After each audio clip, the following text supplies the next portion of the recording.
That's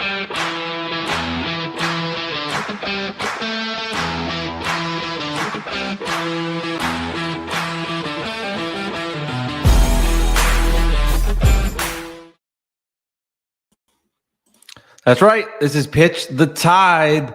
Welcome, everybody. Pitch the Tide, part of the Rising Tides Live community. I'm Mike Biseglia, filling in for Shawn Walchef today. And this is our restaurant technology showcase. We've been having a lot of fun doing these on Fridays, and it's a great opportunity if you're an operator, you have a restaurant technology company, and you want to showcase what you have. And we've been doing this for 5 weeks now, and it's been awesome. Today, we have Naki Soyturk, who will join us from Accross Restaurant Consulting. We'll have him on in just a matter of moments. If you're watching this live, there's still some room to jump on in. Come to the green room right now. You can watch Naki do his presentation live. And the way it works is in just a matter of moments, I'll bring him on stage. I will leave, and we'll have the rest of the community join on the stage to watch. After Naki gives his presentation, that's when the community will then give their feedback, which has been great for everybody that has participated in the past. A lot of the community members have gotten a lot out of it. People that have presented have gotten a lot out of it. So it's a great opportunity to sharpen your sword, get a little more efficient and proficient at giving your pitch, and learning from great people that are in the industry has been truly awesome. So with that, I will now bring Naki onto the stage. Naki, good to see you. Appreciate you participating. Looking forward to this. I'm going to jump back from behind, introduce yourself, talk a little bit about you, and then we'll get this thing rolling. So we appreciate you joining Pitch the Tide today. Have a lot of fun, all right?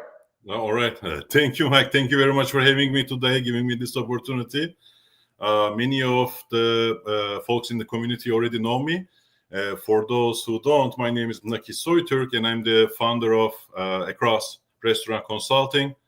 I really appreciate you taking the time and listening to my pitch, and I'm looking forward to your comments. All right, you're good to go.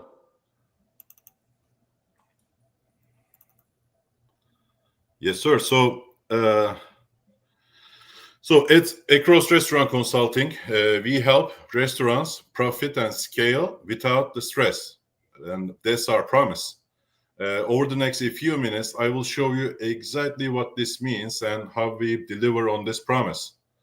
Could you go to the next slide, please, Mike? Oh, there we are. Who we are. Perfect. So a little bit of background information on me. I have spent the last 20 years building systems, processes, and teams. I started my career 20 years ago in public accounting at PwC, and for a decade, I worked with some of the largest manufacturing companies in the world. I learned from these companies how to create and execute a manufacturing business model for success. After that, later in my life, in the private industry, I served as the CFO of a famous steakhouse brand for 5 years. And I'm the author of, this is one of the things that excite me significantly. I'm the author of an upcoming restaurant business book titled From Chaos to Control: Building Scalable Systems for Restaurant Success. To thank everyone joining to the call today, I'll be sending each one of you a signed copy of my book upon its release in about 2 months. So I missed one thing. We funded Accross in 2022. So I want to paint a clear picture on what is happening in the life of independent restaurant operators. Let's talk about Mike. Mike has 3 bistros in North Carolina, and he suffers from the same issues that plague the industry. Mike is constantly putting out fires, dealing with increased food and labor costs, eating into his profitability. His restaurant is receiving some bad reviews about consistency and value, and he's constantly hiring to replace those who leave, the staff that leaves. He borrowed a significant sum to open his third location, and he just learned today that he needs to pay $60,000 for a new hood system. And as you might imagine, Mike is under a lot of stress, and I feel for Mike. We can go to the next slide, Mike. So, as we have covered, let's talk about some statistics, right? Mike's problems aren't really isolated. Mike isn't alone there. If you talk about some statistics, 70% of customers never return after their first visit. The average profit margin is just 5% in the industry. Average annual turnover rate is 80%. Replacing a single staff member costs $5,800. And the burnout. Now we talked about money. Let's talk about emotions. Restaurant owners face a stress index of 98 out of 100. So our industry has the highest burnout rate in all of the industries. And these facts represent real pain points that Mike and many other operators face in their day-to-day life. We can go to the next slide. So someone that I respect dearly, Abraham Lincoln, once said, "If I had 6 hours to chop down a tree, I would spend the first 4 sharpening the axe." Now, what is this quote doing here? Because this wisdom applies directly to restaurant operations. Most owners are busy swinging at the problems, the day-to-day problems, that they don't have the time, the energy, the mental capacity to sharpen their axe and basically to build the systems and processes that would make everything easier. Because when you are dealing with a fire right now, it's hard to focus on what tomorrow might bring. We can go to the next slide. Thank you. So I want to make an important distinction here. We talked about the industry reality, right? Like 70% of customers never return. Thus, revenue is hard to build up the revenue, low average profit margin. But those are just the symptoms. They are not the root cause of the problem. So if Mike was to just address what he sees happening, like Mike sees revenues dropping, so he spends heavily on marketing to bring in new guests, instead of realizing and noticing that guests are complaining about the consistency in food and service, and also the eroding value of his menu because portions are shrinking and prices are going up, then that's not going to help him a great whole deal, right? Because he will be bringing in those guests, new guests, spending on marketing, but those people will not give him a second chance. Second, Mike never had a business plan, and thus he doesn't know if his concept, the way that he executes it, is going to be a profitable and viable business. And third is the information fog.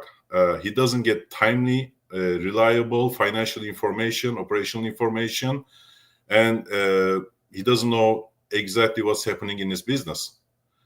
I know Mike is smart. If he had the information, the clarity that comes from information, he would have known about the operational inefficiencies and the fact that his employees aren't trained properly to execute the menu, and all of these leading to inconsistencies, hence the mediocre guest experience. He would have known about these things.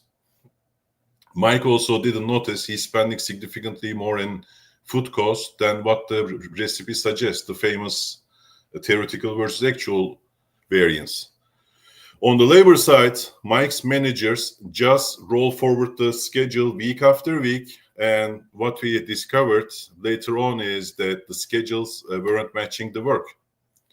For purchasing, Mike thought he did everything possible, but we later were able to cut his food cost by 10% by putting Mike's Bistro in a group purchasing organization.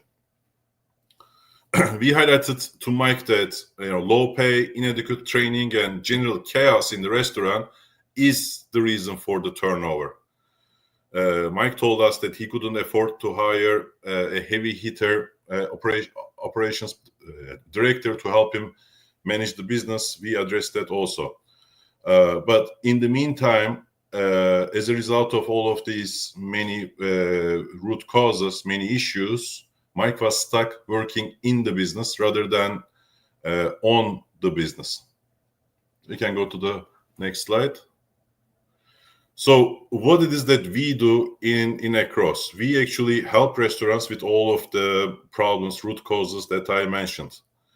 We specialize in helping multi-units between 2 and 20 units, like Mike's Bistro, by implementing solid accounting and finance systems that gives the operator the clarity, the information that they need for decision making.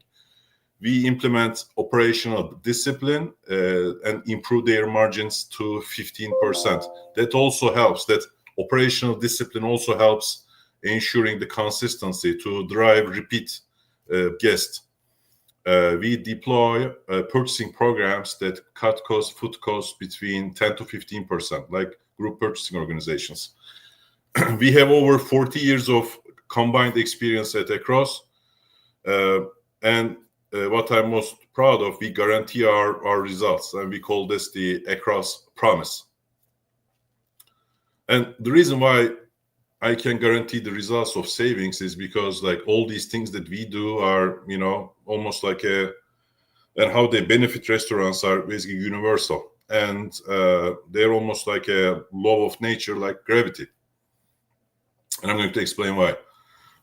Our approach is called, we developed this 6-step profitability framework, which is in the next slide, Mike, if you could. Okay, perfect. You can see the 6 steps on the screen, and this is the exact process we have used to save restaurants over $40 million to date. Each step of these, clarity over chaos, fixing the engine room, buying power, menu as a weapon, culture of accountability, systems and controls as the safety net. Each one of these steps build on the last, and together they transform chaotic operations into predictable and profitable businesses. And we help Mike alleviate that stress, so he doesn't need to work 80-hour weeks. We can go to the next slide. So why do we call it Accross with 2 C's, right? One can argue that Accross with the 1 C was already taken, but I'd like to say that the 2 C's basically is an homage to our roots, because accounting brings clarity and accountability. And those are 2 very important things for us. Without these, I don't think anything can be transformed. And Accross itself is a reference to across-the-board solutions that we provide. Next slide, please. Thank you, Mike. So we continue with the case studies. How does this work in practice? You will see in the slide 2 companies, 2 restaurants with high food costs that were destroying their profitability. Company A had a food cost of 29% and Company B 34%.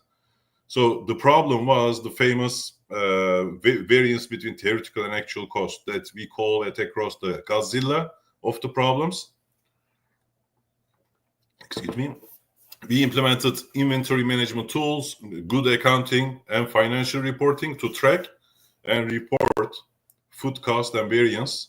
We isolated which SKUs the variance is coming from. We investigated all the reasons, and then we put in place an action to remedy. We trained the staff and created systems of accountability and motivation, the famous carrot and the stick.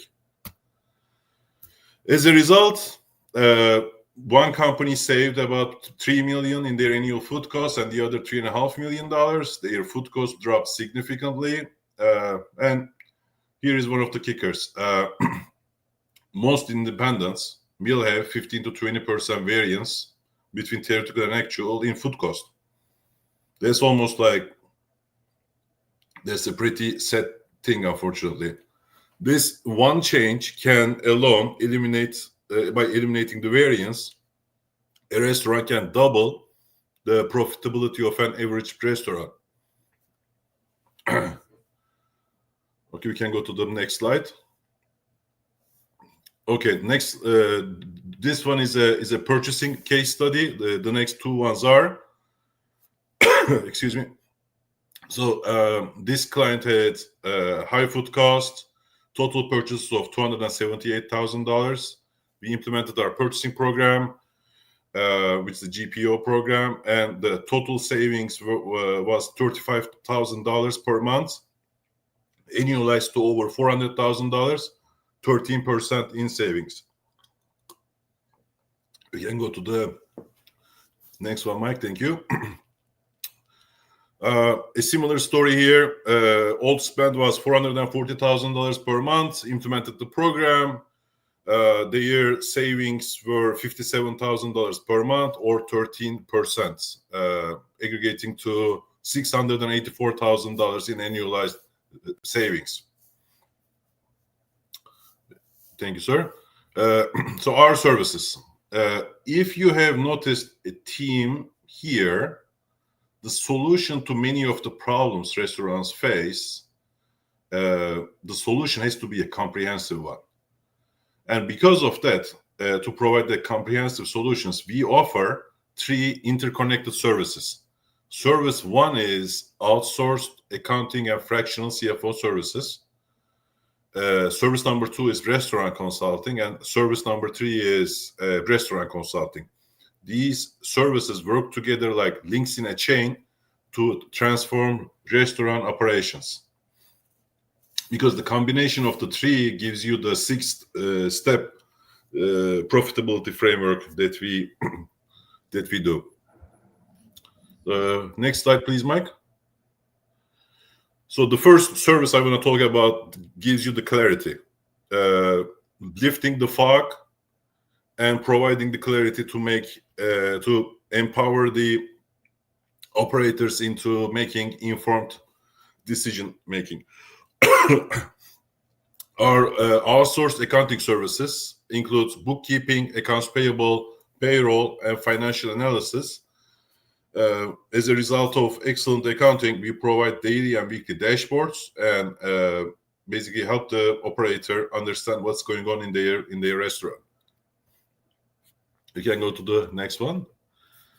Fractional CFO services. Our fractional CFO services provide strategic financial leadership and oversight. So what this means is a crucial part of a CFO's job is to align the concept and the business model. So it's not accounting or something like that. It's to align the concept and the business model for consistency and profitability. So if half of the work, finance work between outsourced accounting and fractional CFO services is about providing the clarity for the transformation and accountability, the other half is about lifting the obstacles to execute the concept. And one other part that I really enjoy is we help prepare restaurants for sale when they are ready. It's about a 6 to 12 month period project that starts with improving their profitability, no surprise there, and creating financial reporting and a financial story. We can go to the next one, please, Mike.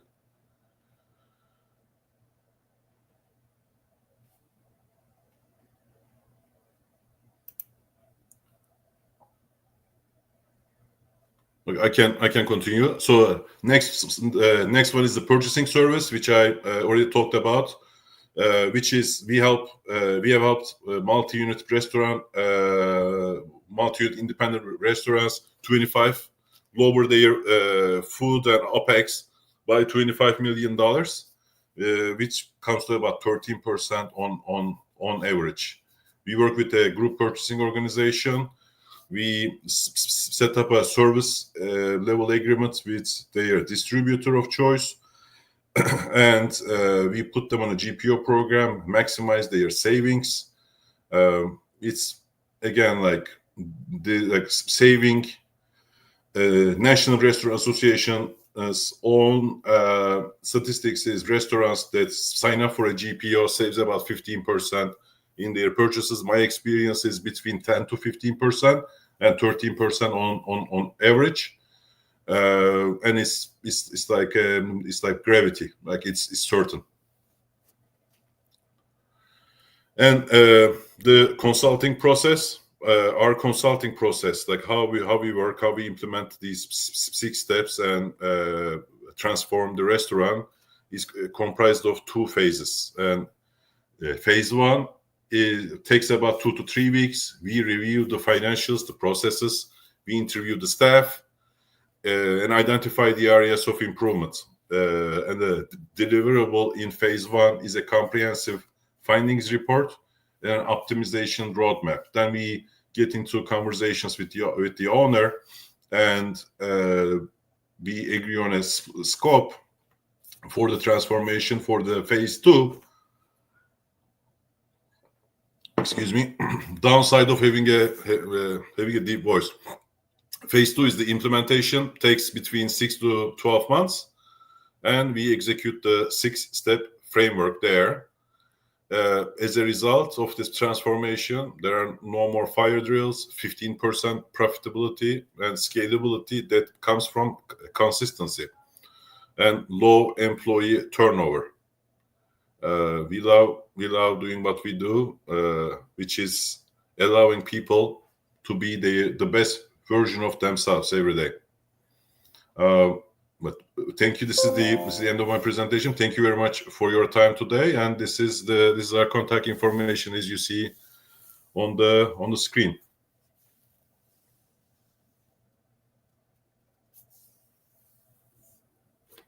Thank you very much. Thank you, Naki. Thank you. Appreciate that, and apologize as my computer decided to boot me towards the end. So great job, Elizabeth, going on. So fantastic work doing that. I'll make sure all that information that you provided at the end will go out so that everybody can see it for the group. But great job pitching the tide. Appreciate that. It's awesome. This is now the feedback portion of the show. So with that, we'll hand it over to Elizabeth. And thank you, Naki, for pitching the tide. First off, I had to do this a couple weeks ago. So Naki, if my presentation would have gone down, I think I might have slipped. So awesome. You know, it reminds me of doing music and theater as a kid, where the show must go on no matter what happens. The show kept going on. So anyway, way to go on that part. I knew Mike would get back in here as soon as he could. Very cool. No, it was really fascinating to hear like some of the numbers and how and seeing that part of what you guys do. And so first off, one thing that, because I did hear like you were telling this story about Mike, and I don't know if Mike is a real person or not, but like I would love to hear some more like hyper specific stories where, let's say because you were talking about the discrepancy between the purchasing of the food and that type of stuff, even getting very specific, because those little details get caught in people. Like they were spending like way too much. They were like over purchasing this octopus dinner and nobody was buying it, so why were they spending money on it? And like, so just like giving something that's like specific for them to hang on, because people I think will start to relate it to, well, we actually do have this, the chef was like wanted to do this thing but nobody buys it, so maybe we need to look at, and so it helps them think of themselves in like that part when you can get hyper specific so that they can start to imagine themselves. And so I just don't know if you had any stories like that, but no, great job overall. And I guess what my question for you is you mentioned like the interview process. When you guys are doing the consulting, do you come in and come alongside to start to figure out their processes, what's going on, and just start to kind of diagnose, like they follow them on a day in the life of that restaurant and kind of see where things are needed help. So I'd love to hear about that. Back to you. Thank you very much, Elizabeth. By the way, I loved your presentation. I watched yours and Spencer's. You guys have done a tremendous job. After watching yours, I did like a kind of like a twist into mine, like where like the order of things. I think you were amazing in what you have done. So I appreciate the feedback. I am adding that one story because that basically creates the vivid color picture. I think I tried to basically shrink down a 45-minute like a presentation into a 10-minute one because I love talking about this stuff and the stories. Most of them are over the years I learned to put a fun twist into these like painful stories. So to answer your question, basically it's about taking the snapshot of what a multi-unit restaurant is doing, and we model on one, and then we last step is to then go to all the locations and understand if there are any differences. So there are always differences, by the way, which is the worst part of having a multi-unit business. So what we do is financials are super important in the first stage because they give you such an insight into what has transpired in the last 6 or in the last 6 months, and understanding the inconsistencies, why those inconsistencies do exist in the first place, what the business model is, basically almost like reverse engineering a business model on the go, as I might explain, and then understanding where the opportunities might lie for the business. More importantly is understanding what the owner is looking and not looking, what they have and don't have, because what they should have is a scale of the same thing. Like if you have 10 units, you should have more of these, versus if you have 3 units, you can get away with less, right? But at the end of the day, everyone should be able to have the same kind of, like what I'm trying to say is that a gas station needs to have 50 financial controls. I counted it. And in a restaurant, 150 to 200. Depending on the risk, you can lower that number. You can aggregate some of these, but at the end of the day, everybody should have like something similar going on, unless they are like a 3 Michelin star restaurant that's charging like $500 per person. I don't know if that answered your question. Yeah, it's almost like a diagnostician. That's the word. Like where you're investigating and saying and turning over all of the parts, saying, okay, let's look at financials because that's going to tell us a lot of information. And then now let's investigate. But the multi-unit part of it, that's definitely a huge part. But anyway, thank you so much for sharing, and I will hand it back to you, Mike. Thank you. This basically like a scoping for the phase 2. So we understand what we are stepping into. We agree on a plan with the owner. Otherwise, like I can't come in and say I will just make you more profitable, lower your. I don't know what's in there. They don't know what I'm gonna do. So that's more like a handshake on what the phase 2 is going to bring down. And I now know what I need to do, and kind of like guessing on how much time it's going to take and how many months it's going to take with this group of people.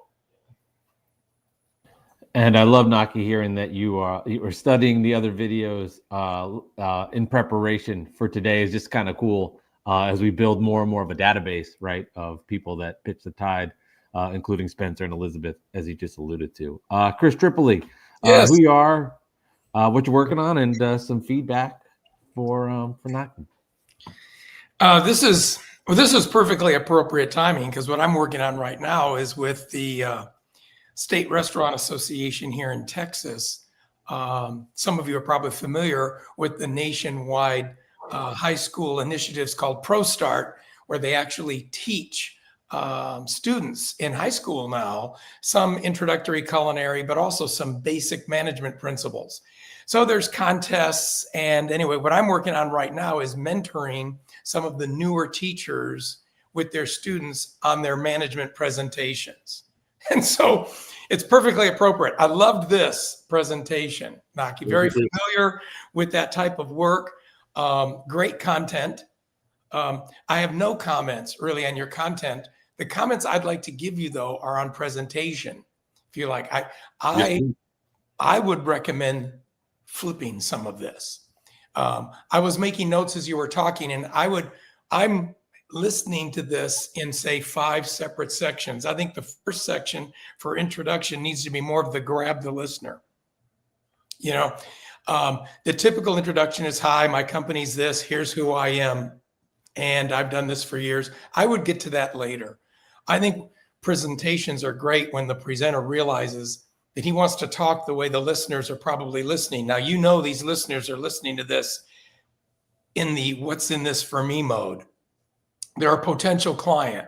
How are you going to help me? So right off the bat, if I were you, I would ask clients. I would speak to them in terms of, are you here today because are you, say, as busy as you'd like to be? Are you as profitable as you think you should be? Are you ready to scale?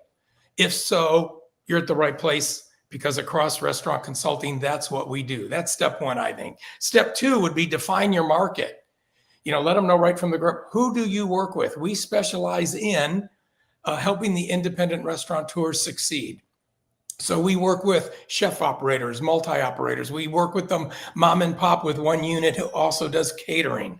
Roll that into those issues. We've had success working with these people on those issues. If I remember them, you got to them about retention, improving consistency, increased profitability, financial controls, communication between owners, management, staff. See, to me, that's what I would do. So this way, if I'm listening, I'm thinking, hey, I would like to be busier. I would like to be profitable. I am an independent. And by the way, those are the issues he speaks to. Boom, I'm hooked. See, then you can go into how you help. And I love the way you help, because, you know, you assess, you plan, you have the across promise, where you are going to understand, you're going to tailor, you're going to guarantee results. I think that's really good. I love the 3 lines, how they stick together. This is how we work. We have operations consulting, linked to accounting, linked to, I forget the third one, I'm sorry. So this way it kind of flows. What are you listening to me for? Here's who I work with, and here's how we work. See, then it's sort of, the 4th one is, why am I doing this? You know, it's because I am experienced.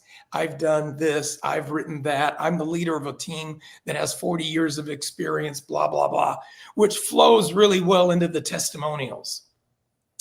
You know, section A, where we worked with a particular cost of goods situation, and we improved it to this situation. We worked with a guy who was putting his thumb in the dike, and he needed some planning and some delegation to then get to the point where he's working on the business, not just in the business.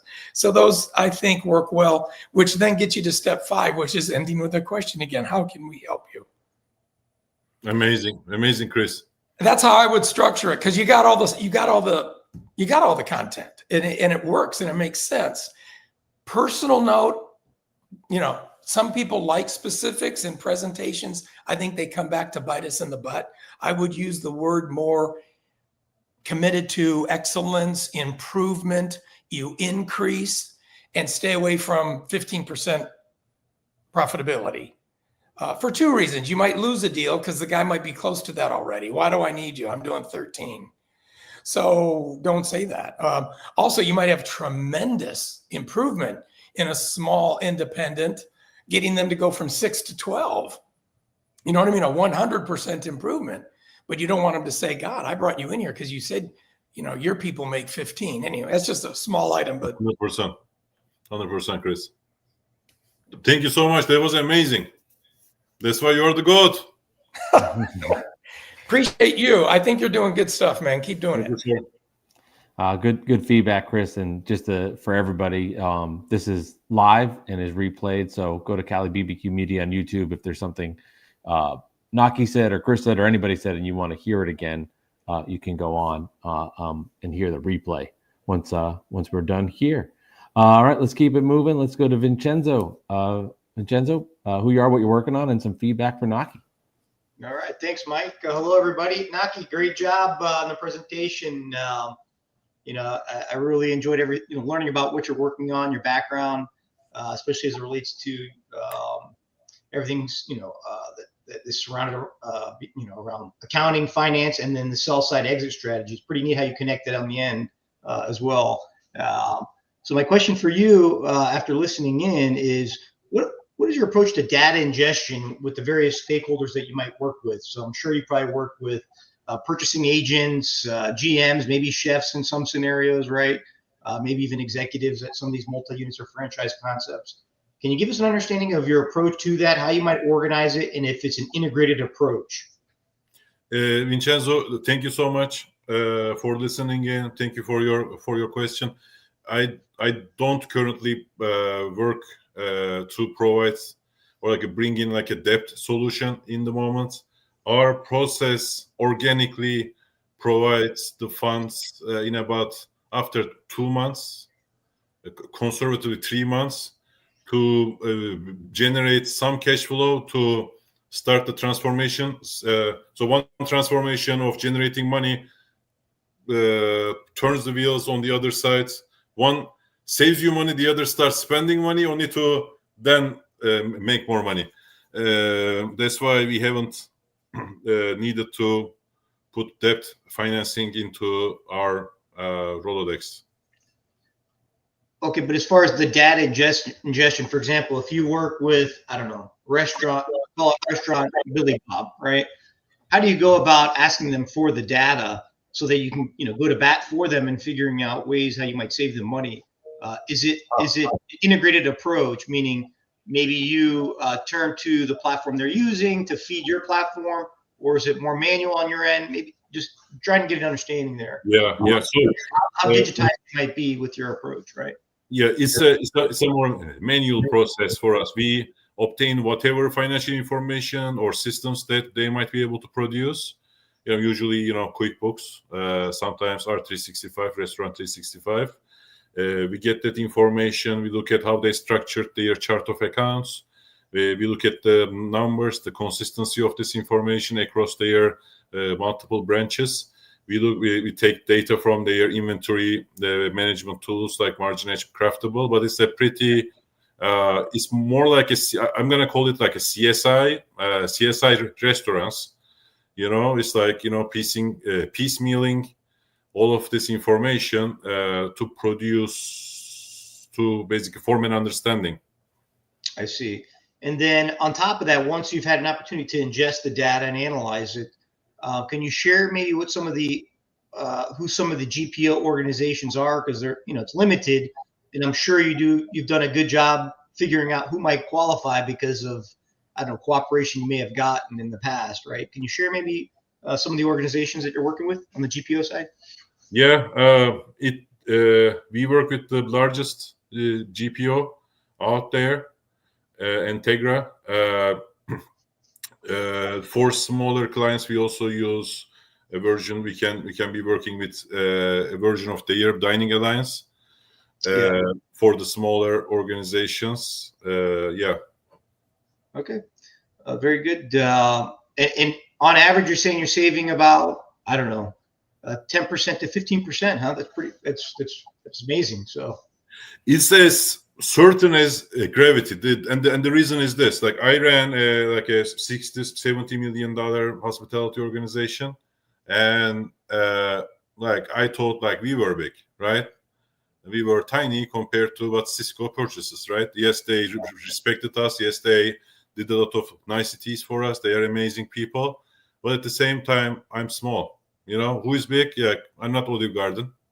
So GPO basically levels that playing field. The other aspect of this is it's not about competitive pricing going into 3 distributors, because that price that you see on the face of the invoice, the case price, is comprised of manufacturer's price, deviation, distributor's cost, and distributor's surcharge. 4 components go in there, right?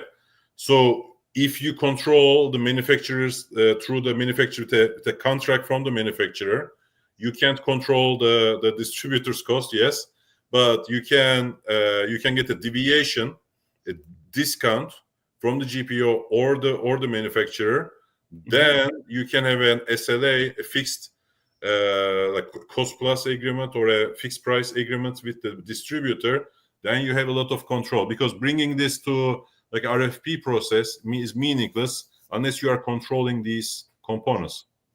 So by the time we get in with this knowledge information, right, it is like almost certain that we will create a sizable impact. And depending on how much the restaurant wants to change, like, because you have, my experience is 25% of their existing SKUs will have a direct contract with the GPO, 25%.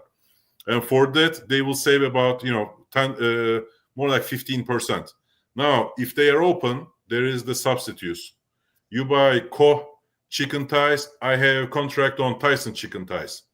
Are you up for like testing it? Blind taste test? Then if you are, then you will rake significant sums of money. Okay, very good. Yeah, thanks for all the insights. Spot on with all that stuff. Thank you, sir. I appreciate it. Thank you, Vincenzo. All right, let's introduce Luis, new to the community, first time here, I believe, for Rising Tides and Pitch the Tide. So, yeah, introduce yourself, who you are, what you're working on, and then some feedback as well. Go for it. Nice to meet you. Same here. Excited to be on, and not my first time watching, but my first time being on the panel. So excited to meet everybody. I've already gotten a lot just from listening in. So excited to be here and tell you a little bit more about Pathway, the company we're building.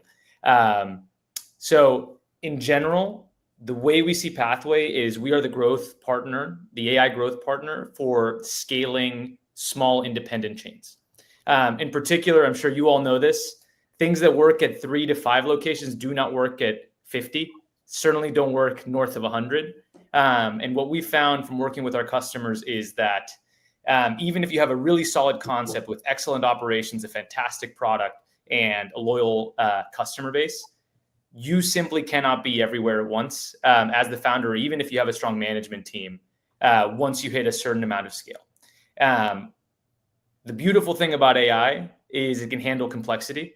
And that's really where the rubber hits the road as you start to scale a restaurant concept beyond, that 3 to 5 location scale.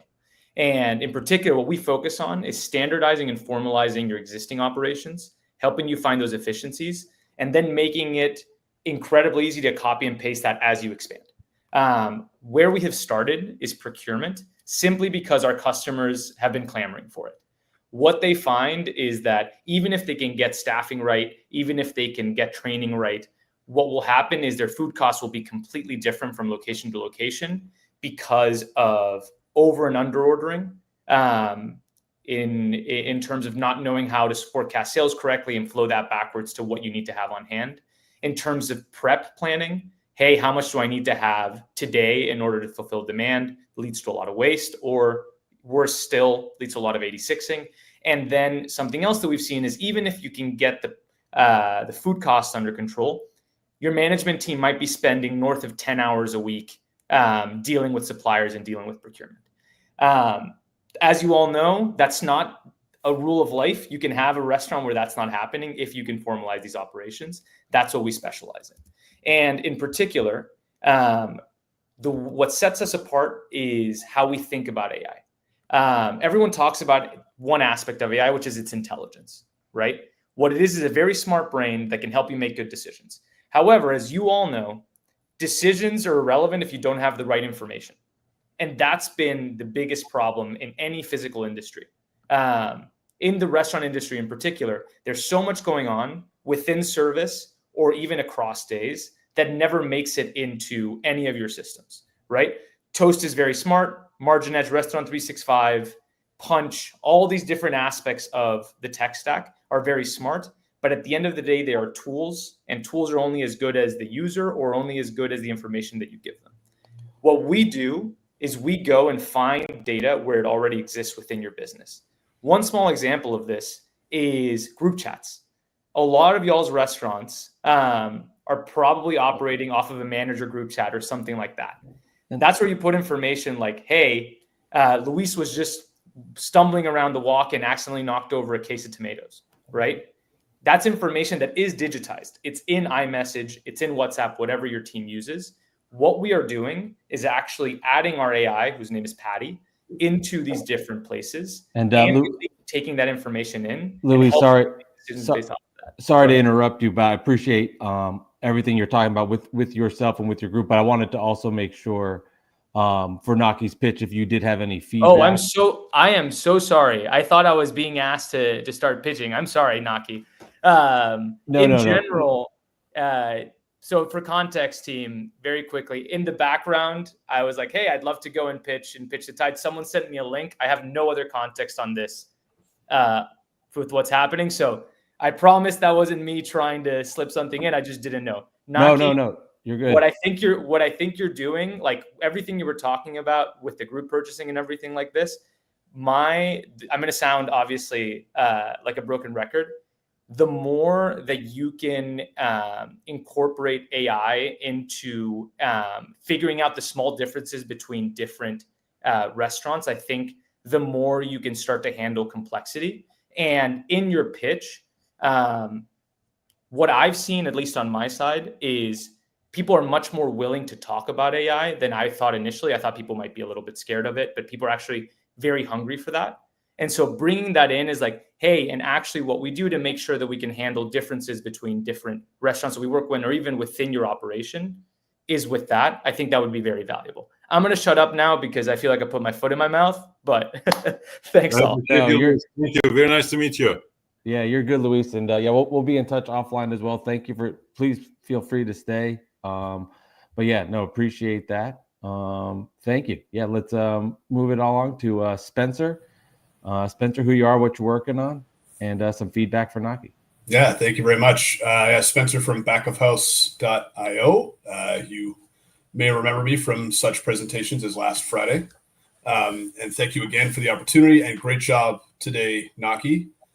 Luis, welcome. And a little, I think, a preview of what may come when you're up to bat to pitch the Tide, which we're all excited for. All good, Luis. It's all good. Naki, I think a great job. You seem so very knowledgeable in restaurant operations and just where the issues are, where the problems are. And I think you have some concrete solutions on this is what I have done, this is what you should do, and this is how I'm going to get you as sure as gravity, which is a great line, 15% more profitability, which I think is awesome. In the presentation wise, what I really wanted to know more of was you got to those 6 steps. And I was like, that I think that really resonates. So to Chris's point, you have that initial moment of what my old sales manager called the whiffum, what's in it for me, get to the whiffum. And you get to that point right away. And then I think when you're having that hypothetical story of here's Mike and here's what he's doing and here's the mistakes that he's making or how he's being dragged into different areas, I would say tie that into those 6 steps. Here's where he's failing on those 6 steps or not doing as well. And then so that's 6 slides real quick, and then moving to the next 6 slides of here's what we do, step 1. And then the fact that you said they all build onto each other, I think that, we start the foundation and then we move to the 1 and then we move here. Amazing. And then you got the customer thinking, I can do this. This doesn't seem that hard to walk through this. I think that would resonate huge. But that's because as soon as you put that up there, I'm like, all right, let's dig into this. I want to hear more. So that would be my feedback. But otherwise, I think, man, you would provide a phenomenal service, and I think that would benefit from your knowledge. Spencer, thank you so much. By the way, you had an amazing episode, man. I loved it.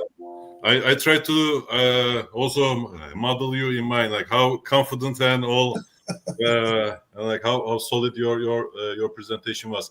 I always have a problem with, like, I used to go like all the way in on the how, because to me, like, how is the most exciting thing in the universe, even more exciting than the results, because that's where I have all the fun. But so I try to curb that how into like here's your problems.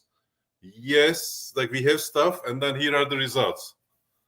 So that's kind of like how I like we can help you with all these pain points. How is kind of like small and then the results big.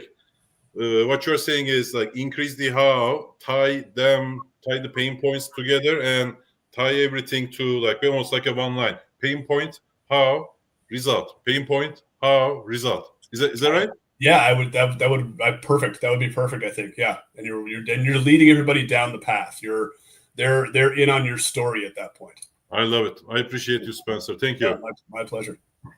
Thank you, Spencer. Dean LeBay. Dean, who you are, what you're working on, and some feedback. Hey, my name is Dean LeBay. I'm in New Orleans, and I work with Cali BBQ Media as a consultant. Naki, fantastic presentation. And I think Chris will agree with what I'm fixing to say here in just a minute. You said something in your presentation that most people didn't catch because you were presenting it. When you start with one restaurant and then you go to two restaurants, what happens with your capital expenditures is the equipment, a lot of the equipment that you use. Now, when you're first starting out, you're not really buying the most expensive stuff. You're buying what you need to start generating money, to get money coming in. As you start to grow and your concept takes off, everybody talks about cost of goods sold. They talk about the food. There's a big factor in the cost of the equipment, because as you grow, whoever's designing your restaurant needs to have basically the same restaurant design in the back of the house so the flow goes correctly. It also helps you got the same equipment because people know how to use that piece of equipment. And keeping up with the warranties when they run out, what's going to be used. If something breaks, you've got pieces that you can interchange with each other. If you've got 4 fryers at one location and you got 2 at another one, if one of those 2 fryers go out, hell, you can unhook it, carry it over to the other location and hook it up until you can get somebody out there to fix the damn thing. Because right now, you can't find people to fix equipment. I mean, there's a shortage of these people. And I think that's real important. And basically what I heard you saying is you're taking an overall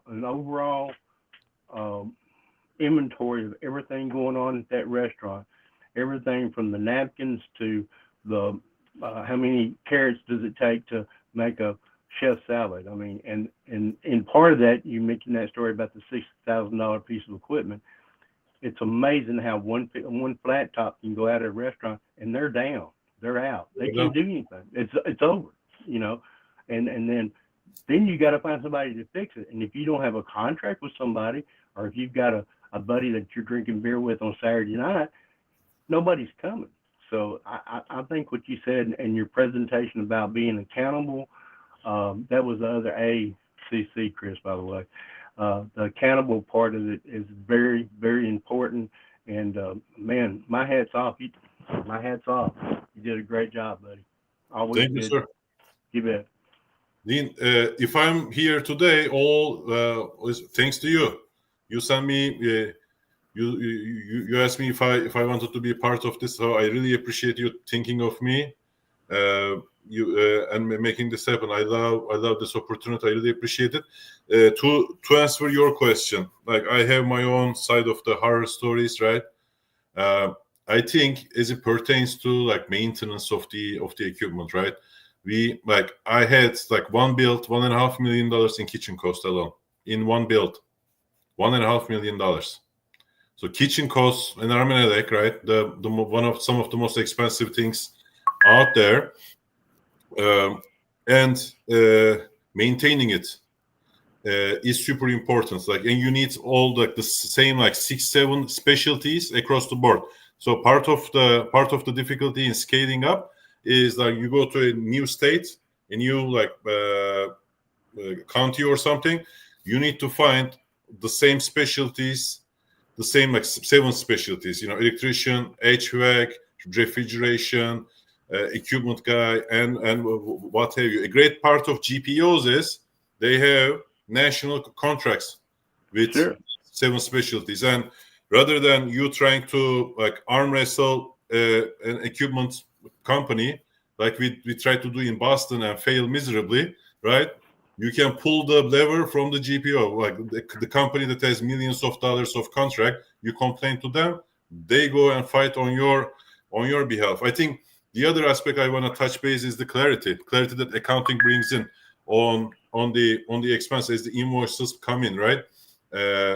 If everything is channeled correctly and if you can see everything clearly, then you know you've been spending a ton of money on that one freaking stove. It would have been so much cheaper if you just replaced it. That's right. Or before you get to that. That's right. You're 100% right. Thank you, Dean. And thank you, Naki, again for the presentation. As I mentioned before, this will be available on Apple, Spotify, YouTube as well, of course, for repurpose. But with that, we'll do tip, takeaway, homework assignment. We'll go around the room.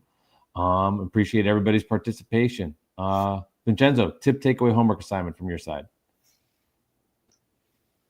Tip, takeaway, homework assignment. I guess when you're presenting, just follow the framework that Spencer had shared. It's very clear, highlight your problem, how you might approach solving it, and then essentially the result, like you said, Naki, or the impact you might make.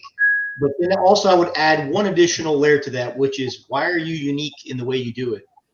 Because a lot of people, they can come up with a solution, but you need to really illustrate why you're unique, why they may value you versus a competitor, and that's usually the hook. So I think funneling it all down to that point, it makes a lot of sense. So something to consider, right? Thanks. Amazing. Spencer, tip, takeaway, homework assignment. Yeah, great job again, Naki. Thank you very much. I think my takeaway is I work for a couple larger organizations I could say that in the restaurant business that invest in your people and overstaff if you need to, as long as the guest is taken care of. Invest in training, invest in development, and invest on what's happening in front of the guest. And on the other side, be immensely tight on your numbers because you need to pay for one with the other. And it's a lot of hard work. So to find someone like Naki who can look at these numbers and understand what it means is incredibly valuable. So if you need more help with this, definitely Naki would be a great choice. Thank you, sir. Luis, is there a tip, a takeaway, and then a homework assignment if you want to give yourself one as well? I think putting together what Vincenzo and Spencer said and something I put in the chat altogether. Naki, the thing that jumped out to me the most actually was one of your answers after the pitch, where you broke out the 4 components that go into food cost from your suppliers. That shows your depth of understanding, and I think what Vincenzo was saying is absolutely true, which is how do you differentiate yourself? I think a clear differentiator is your depth of understanding. And then what Spencer was saying is how important it is to have someone who can do what you can't do as a restaurant owner. And I think that also shows that. And so obviously you can't be like a pitch has to be high level in a lot of ways, but if you can find those moments to go deep and really display your level of understanding and depth, I think that's a home run. Thank you. Great point, Luis. Dean, tip, takeaway, homework assignment.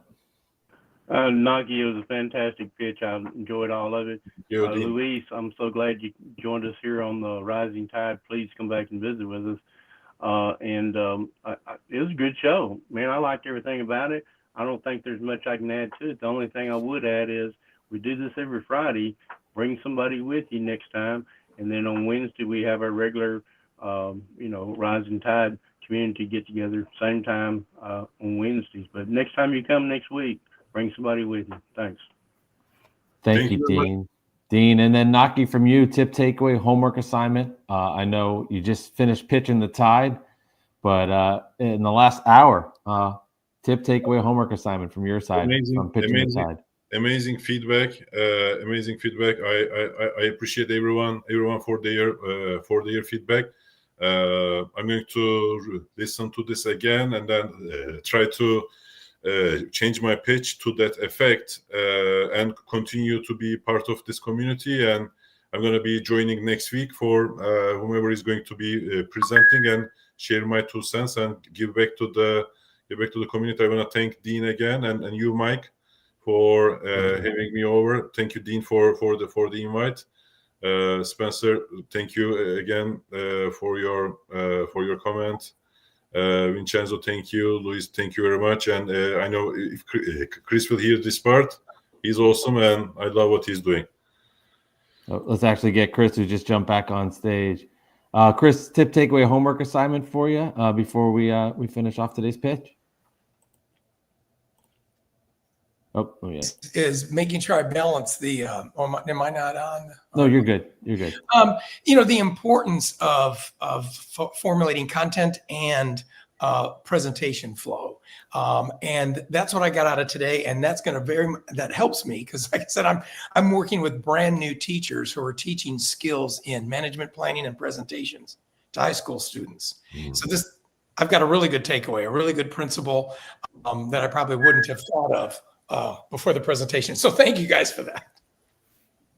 Perfect. Thank you, Chris. Yeah, thank you, Naki. Thank you, everybody, for joining Pitch the Tide. We'll be back on Wednesday for our Rising Tides Live, 1 p.m. Eastern, 10 a.m. Pacific, 6 p.m. London time. And then on Friday for another Pitch the Tide. We're almost connecting the dots to have our pitch for Friday, but appreciate everybody joining today. Don't forget to join us on Wednesday again. And have a wonderful weekend. Thank you, Naki, for pitching the tide. Thank and you, we'll see everyone. everybody next week. Take care, everybody. Thank you for your comments.